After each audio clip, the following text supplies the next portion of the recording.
Hello, আসসালামু আলাইকুম। সকল কবুতর প্রেম ভাইদের জানাচ্ছি আসসালামু আলাইকুম। আশা করি সকলে আছেন ভালো। এই যে এই নটটার ডিম যে মাদির লগে দিই, ওই মাদির লগে জমে না। তো মনে করেন নতুন করে এই যে এইটার সাথে জোড়া দিছিলাম, আজকে ডিমগুলো চেক করলাম, তো দেখি এইটার ডিম একটাও জমে না। তো কী কারণে কি ইয়াতে এটার ওষুধপত্র অনেক কিছু খাওয়াইলাম, তারপর এটার ডিমটা বসে না, জমে না আর কি। তো এইগুলা ডিম দিলাম, চেঞ্জ করে দিছি। এটা ডিম অন্যটার ডিম না, এটার তলে দিছি।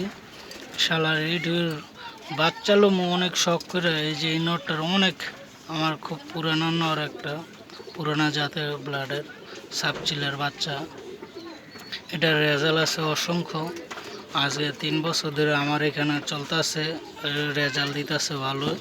তো এটার ডিমটা জমে না কি কারণে? তো আপনারা যে যেখান থেকে দেখতেছেন আমার ওষুধের নামটা বলবেন। আর আশা করি ভালো থাকবেন, 5 ওয়াক্ত নামাজ পড়বেন, অন্যকে নামাজ পড়ার জন্য আহ্বান জানাবেন। আর সকলে ভালো থাকবেন, 5 ওয়াক্ত নামাজ পড়ুন। আল্লাহ।